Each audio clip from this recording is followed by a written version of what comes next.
Charlie's gift night had fallen relentlessly over St. Grace Hospital. In room 304, 8-year-old Ethan Parker fought silently against a fate that seemed inevitable. The sound of the heart monitor was intermittent, each beat weaker than the last. Sarah and Michael, his parents, sat beside the bed, unable to hold back their tears. Ethan's pale figure, eyes closed and breathing labored, was a blow neither of them knew how to bear. Next to him, Charlie, the loyal golden retriever, never left his side, lying at the edge of the bed. The dog kept his snout resting on the boy's hand, as if trying to protect him from something invisible. Hours earlier, Dr. Richard Coleman had entered the room with a grave expression. "I'm so sorry," he said, his voice breaking the silence. "There's nothing more we can do. Ethan's heart is too weak." Those words seemed to rip the ground from under Sarah and Michael. They knew time was running out, but hearing the final verdict was unbearable. Since then, the room had felt like a prison of despair, where every second was filled with silent tears and lost gazes. But Charlie seemed unwilling to give up. The dog paced back and forth, as though waiting for something. Suddenly, he stopped, ears perked up. His attention turned to the window, where the full moon's light pierced through the glass with unusual intensity. It was as if he was sensing something the humans couldn't. The air in the room seemed to shift. Sarah, noticing the dog's restlessness, looked at Michael with a mixture of hope and despair. Suddenly, Ethan's heart monitor started beeping irregularly. The sound was a loud, shrill alarm that made Sarah scream, "Doctor, please come quickly." The medical team rushed into the room, chaos taking over the space. Dr. Coleman adjusted the equipment while the nurses tried to stabilize Ethan. Amid the confusion, Charlie leaped onto the bed, pressing his body against the boys. "Get that dog out of here," Dr. Coleman ordered, visibly annoyed. "No," Sarah begged, her hands trembling. "Please, let him stay. We've tried everything." The doctor hesitated but allowed it. Charlie lay next to Ethan, his deep breaths seeming to sync with the boys. What happened next left everyone in the room frozen. The heart monitor began to stabilize slowly.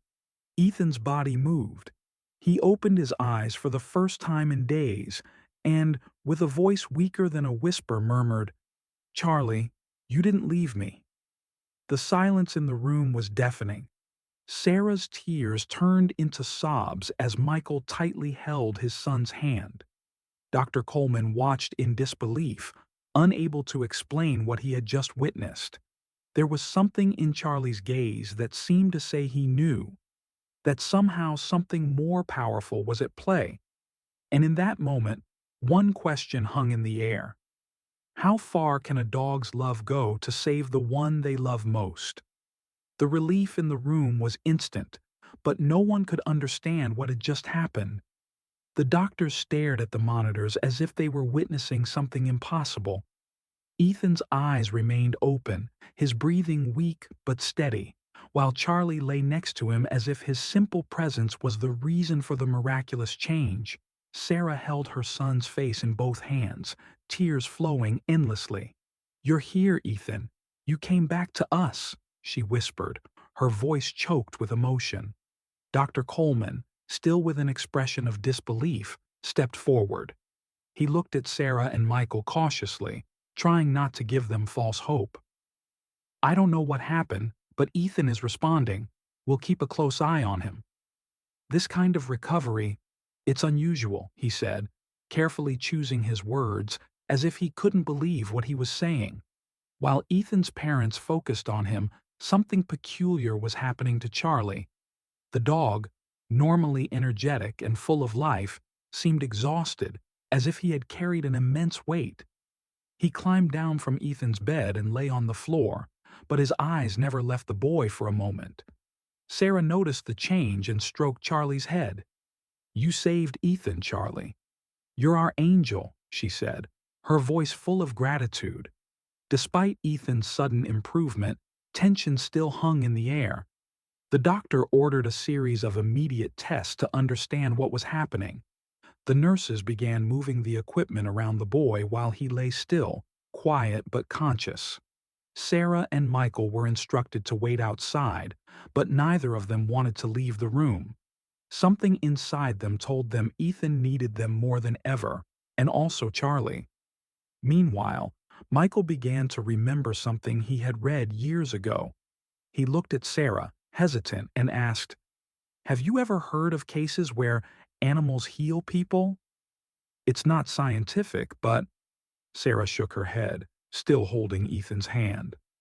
"Michael, I don't know what happened, but I'm starting to believe that Charlie did something none of us understand." At that moment, Ethan closed his eyes again, not out of weakness but in a peaceful rest he hadn't had in weeks. And although the monitors showed stability, a mystery still lingered in the air. Was Charlie's love what saved Ethan? Or was there something deeper and inexplicable happening between them? The hours following Ethan's recovery were marked by a tense silence and lingering questions. He was alive, his condition stable, but the medical team couldn't explain what had happened. Dr. Coleman, known for his skeptical nature and confidence in science, spent hours reviewing the initial test results. Nothing seemed to justify Ethan's sudden improvement. Meanwhile, in the room, Charlie remained watchful, though his energy was visibly fading. Something about the dog's behavior was intriguing, as if he had sacrificed part of himself to save the boy. Michael couldn't take his eyes off Charlie. He remembered a story his grandfather had told him when he was little about dogs, who, in times of extreme need, could share their life force with the humans they loved. It was an ancient belief without scientific basis, but the image of Charlie beside Ethan brought the memory rushing back. He hesitated before sharing it with Sarah, but seeing the distant look in his wife's eyes, he decided to take the risk. "Sarah, Charlie doesn't— he seems strange to you? He looks tired, not like a dog who's been running all day, but something deeper." Sarah, still holding Ethan's hand, looked at her husband. "He is different, yes, but I can't help thinking he feels what Ethan feels, like they're connected in some way." As they whispered to each other, Ethan opened his eyes again. This time he was more alert, and his lips formed a faint smile as he looked at Charlie. "He was with me the whole time, Mom," Ethan murmured. His voice was almost a whisper, but it carried a strength that made Sarah and Michael exchange surprised glances. "What do you mean, honey?" Sarah asked, leaning in closer to her son. "When it was dark, when I felt like I was alone, he was there. I could hear Charlie. He didn't let me go." Ethan's words filled the room with a heavy yet emotional atmosphere. Michael swallowed hard, trying to process what his son was saying. How could a dog be there, wherever Ethan was? He looked at Charlie again, who now seemed to be sleeping deeply on the floor next to the bed, but with his ears slightly raised as if still alert. Later that night, when the hospital finally became quiet and the nurse's frantic pace slowed, Sarah sat next to Ethan while Michael stepped out to get some coffee. It was then that Ethan said something that made her heart stop for a moment. "Mom, when I was in that dark place, I heard a voice. It was like Charlie was calling me, but not just him. I felt like someone wanted me to stay, like it was important that I didn't leave." Sarah, feeling a chill run down her body, couldn't respond right away. She could only think about the frightening yet comforting idea that there was something beyond what the eyes could see. Something, or someone, had worked through Charlie to bring Ethan back. As she held her son's hand, watching him sleep again, one question echoed in her mind. What else did Charlie know that they didn't?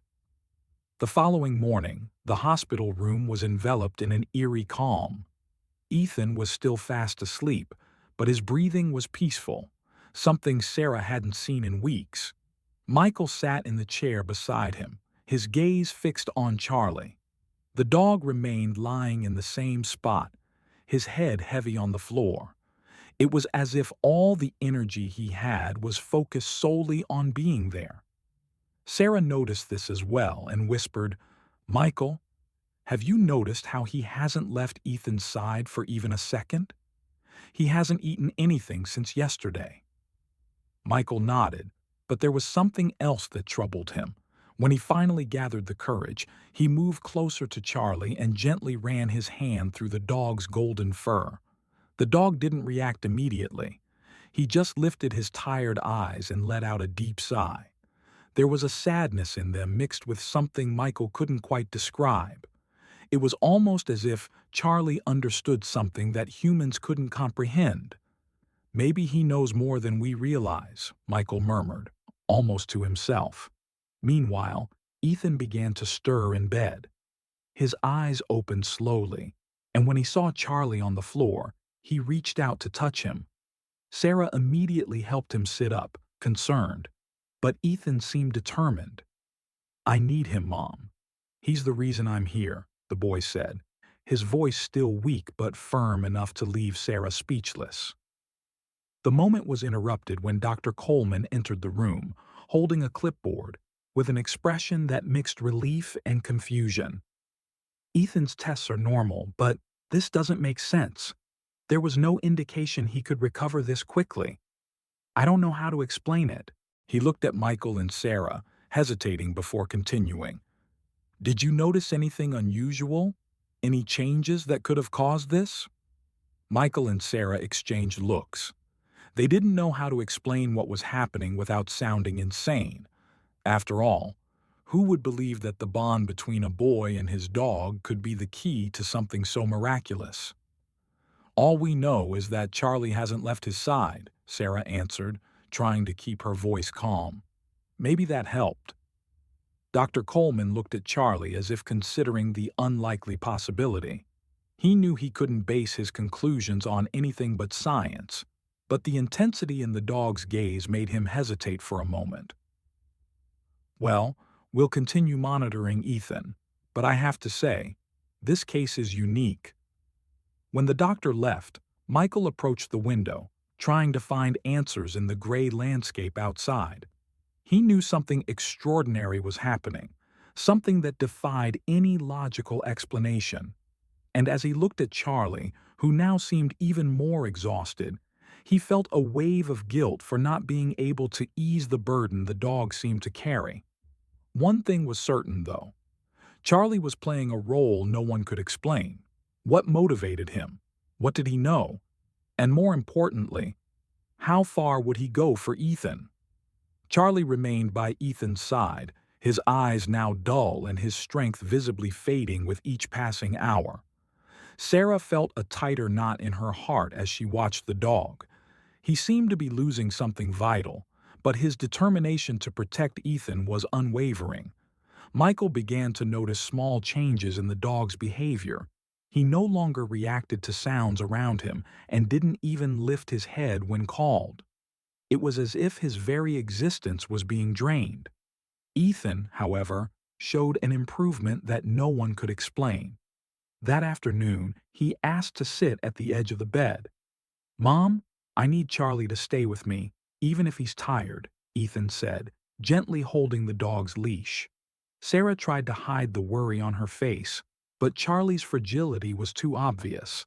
Still, how could she deny her son when he seemed to be coming back to life after a nightmare? Michael, on the other hand, couldn't shake the feeling that something beyond his understanding was happening. During the night, he got up and went to the hospital hallway where he stood, watching the sky through the window. The stars shone brightly, but there was something unsettling about the scene. "How can this be happening?" he murmured to himself. "Why does it feel like Charlie is giving something of himself to Ethan?" When he returned to the room, he found Sarah sitting beside Ethan, who was sleeping peacefully. Charlie, as always, remained still on the floor, his eyes fixed on the boy as if standing guard. The silence in the room was absolute, broken only by the soft sound of Ethan's breathing. Michael felt a lump in his throat as he approached the dog. He kneeled beside Charlie and ran his hand over his head, whispering, "You're doing something none of us understand, aren't you? But at what cost?" The next morning, Dr. Coleman returned with more test results. He seemed incredulous as he spoke. "There's no way to explain this. Ethan is not only stable but showing signs of full recovery. If this continues, he might be discharged in a few days." He looked at the parents with a mix of joy and confusion. "But I have to ask, was there some intervention we don't know about?"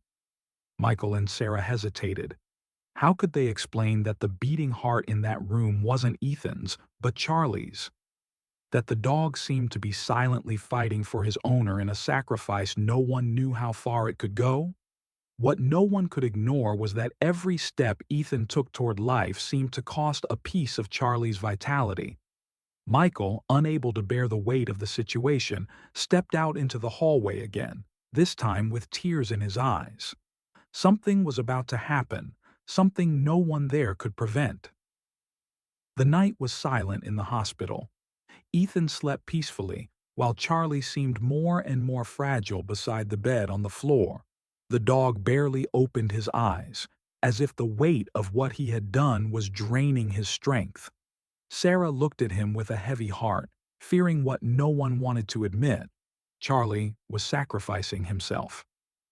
Michael remained by the window, watching the full moon light up the room.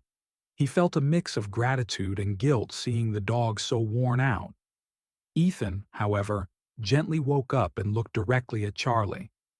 "Mom, Dad, he's tired. I know he helped me. He saved me," the boy said, his voice weak. Sarah stroked Charlie's head, tears streaming down her face. "You're our hero, Charlie, but now we need to take care of you." Michael tried to sound firm. "Ethan, we'll do everything we can for him. He'll be fine, just like you." Ethan slowly shook his head. "He protected me when I was in that dark place. Now he needs to rest." Michael decided to step out into the hospital garden, seeking a moment of clarity. Outside, under the silver moonlight, he felt a presence by his side. It was Charlie, who had somehow found the strength to follow him. The dog looked at Michael with tired eyes, but they were full of purpose. Michael kneeled down and gently held Charlie's face, tears welling up. "You're telling me something, aren't you?" he whispered. "But why does it feel like you're saying goodbye?" Charlie softly licked his hand before lying down on the grass. Even exhausted, his expression was one of serenity. Michael felt the dog was trying to communicate something he couldn't fully understand. Back in the room, Sarah noticed Michael's downcast look. "What happened?" she asked anxiously. "He's showing us that all of this has a purpose," Michael replied, struggling to speak. "But I think we need to prepare for what's coming next." Once again, Charlie's presence brought questions without answers. How far would he go for Ethan? Morning arrived quietly in room 304, but the tension still hung in the air. Ethan was awake, watching Charlie with eyes full of worry. The dog remained by the bed, motionless, his chest rising and falling slowly, as if each breath was a huge effort. Sarah adjusted her son's pillows, but her attention was on Charlie. She knew something was deeply wrong, but she didn't have the courage to admit it. Michael entered the room with 2 cups of coffee. He paused for a moment, observing the scene. Ethan holding Charlie's leash while Sarah gently stroked the dog's golden fur. The room was filled with a silent connection, something that went beyond words. Michael approached, handing one of the cups to Sarah. "He's still not up?" he asked, his voice soft. Sarah shook her head. "He won't leave Ethan's side. It's like he's forcing himself to stay here, even if it's costing him everything." Ethan looked at his parents, his voice soft but firm. "Mom, Dad, I want us to help Charlie. He helped me when no one else could. Now it's his turn." Michael felt a tightness in his chest as he heard those words. He knew Ethan was right, But how could they help an animal who seemed to be giving up its own life out of love? As he tried to find an answer, Ethan added, "I feel like he needs us now more than ever." Later that day, Dr. Coleman entered the room with an expression that mixed relief and curiosity. "Ethan is improving incredibly. If he continues like this, we might be able to discharge him in a few days," he said, trying not to let his disbelief show. Michael, however, couldn't fully feel joy. "And Charlie?" he asked, pointing to the dog by the bed. Dr. Coleman frowned, briefly glancing at Charlie. "He looks exhausted. Could be the stress. Animals can be very sensitive to human emotions. But other than that, I don't see anything obvious. You could take him to a vet to be sure." After the doctor left, Michael and Sarah decided they needed to take action. They called a local veterinarian who arrived at the hospital that afternoon. The doctor, a kind-looking woman named Ellen, examined Charlie carefully. "He's very tired, but I don't see signs of physical illness," she said, gently petting the dog. "It's like he's emotionally drained. Did you mention that he's been very close to Ethan?" Michael nodded, his voice choked. "He hasn't left Ethan's side since all of this started. It's like he's protecting our son from something." Ellen looked at the dog with a knowing expression. Dogs have a very strong bond with their owners. Sometimes they give of themselves in ways we, as humans, don't understand. Charlie seems to be carrying the weight of something only he can feel. As Ellen left the room, Ethan called his parents over with a serious look on his face. "I want Charlie to know how much I love him. Do you promise he'll be okay?" he asked, his voice filled with emotion. Sarah and Michael exchanged looks, feeling the weight of the request. They didn't know what the future held, but one thing was certain. The bond between Ethan and Charlie was beyond anything they could explain. Night had fallen over the hospital, bringing an unusual calm to room 304. Ethan, now sitting comfortably in bed, looked at Charlie with attentive, emotional eyes. The dog remained by his side, but his energy seemed almost non-existent. His breathing was slow, heavy, and the light in his eyes was beginning to fade. Sarah sat beside her son, holding his hand tenderly, while Michael, with his hands in his pockets, stood by the window. "Mom, I know Charlie is tired," Ethan said, his voice soft but filled with emotion. "He's still here for me, but I feel like he's trying too hard." Sarah took a deep breath, trying to hold back her tears. She knew Ethan was right, but the thought of losing Charlie was unbearable. "He's strong, my love. He's done everything for you, and somehow he's still protecting you." Michael slowly turned, watching the scene with a weight that seemed unbearable. He approached the bed, crouched beside Ethan, and placed his hand over his son's. "Ethan, Charlie gave everything he could to save you. Maybe it's time to let him rest for a while. He did this because he loves you, but now he needs us to take care of him." Michael's words echoed in the silence of the room. Ethan looked at his father, his eyes filled with tears. "I know, Dad, but I want him to know that I'll never forget what he did for me. Never." During the night, the room was immersed in an almost supernatural calm. Ethan's monitor continued emitting its rhythmic signals, indicating that the boy was stable. However, by the bed, Charlie seemed different. His breathing was even slower and he could barely keep his eyes open.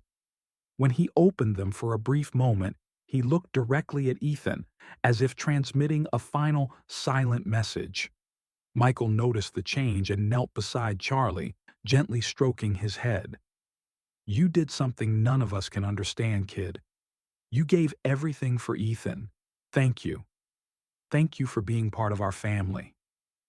The sun began to rise on the horizon, painting the sky with a soft orange hue, when Ethan woke up with a sense of peace he hadn't felt in weeks. He looked around the room and realized that Charlie was still beside him, his head resting on his paws. The dog had finally found peace. Sarah approached Ethan, wrapping him in a tight hug. Michael, with tears streaming down his face, placed his hand on their shoulders, creating a silent bond between them. They knew Charlie had passed, but his presence was still strongly felt in the room. As the sun illuminated the early moments of the morning, they all understood that Charlie didn't just save Ethan, but also left an eternal lesson. Unconditional love has the power to transform lives and remain alive even when the body is gone. The morning light filled room 304 with an unusual serenity. Ethan held Charlie's leash, his eyes fixed on the window. There was an emptiness in the room, but also a peace that no one could explain. Sarah and Michael, sitting next to their son, felt the weight of the loss but also the strength of what Charlie had done. When Dr. Coleman entered with the test results, his expression reflected confusion. Ethan isn't just improving, he's stronger than we expected. This doesn't make sense. He looked at the parents, hesitating. Is there something you're not telling me? Sarah took a deep breath before responding. It was love. Charlie gave everything for our son. The doctor just nodded, speechless, and left, leaving behind a sense of mystery that no one could explain. Later that day, Ethan asked to walk in the hospital garden. With his parents' help, he slowly walked to a bench under a tree. He suddenly stopped and pointed to the empty lawn ahead. "He's here." Michael looked at Sarah, confused. "Charlie?" he asked. Ethan smiled softly. "He said he's okay, and he will always take care of us." The parents exchanged a tearful glance, feeling something beyond what they could comprehend. Back in the room, Ethan began to draw. The result left Sarah speechless, a portrait of Charlie next to a bright light, as if he were protecting the family. "He wants us to know he's happy," Ethan explained. The drawing was placed on the wall as a reminder of the dog's sacrifice and love. That night, Ethan slept soundly while Sarah and Michael sat beside him. Michael broke the silence. "Charlie showed us what true love is." Sarah nodded, holding her husband's hand. They knew that even though Charlie was gone, he remained present in every moment, uniting the family in a unique and eternal way. The days at the hospital came to an end when Ethan was finally discharged. The medical team applauded his departure, still amazed by the recovery that defied any explanation. Michael carried his son's backpack while Sarah held his hand, helping him walk slowly to the car. In Ethan's pocket, Charlie's collar remained as a talisman, a symbol of the love that had brought him back. Back home, Charlie's absence was palpable. The dog's bed was still in the corner of the room, and his toys scattered about seemed to remind the family of his loyalty. Ethan, however, didn't seem sad. He spent the afternoon drawing again, creating images of Charlie running through green fields under a bright sky. "He's happy now," Ethan said with a calm smile. "And he wants us to be happy too." Michael, watching his son, felt something stir within him. Inspired by all that Charlie had done, he suggested something new to the family. "What if we helped other animals the way Charlie helped us? We can do it in his honor." Sarah smiled, moved by the idea. "I think he would love that." From that day on, the family began visiting animal shelters, helping care for abandoned dogs, and finding homes for them. Ethan, still in recovery, became enthusiastically involved, always sharing Charlie's story with anyone who would listen. Every act of kindness seemed to strengthen the invisible bond they still felt with the dog.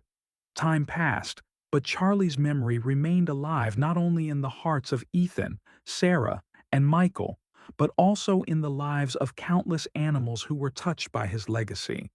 They understood that the love they had received never disappeared. It had simply transformed into something even greater. And so Charlie's journey continued, not just as a memory, but as a force that inspired the family and everyone around them to spread the unconditional love he had shown.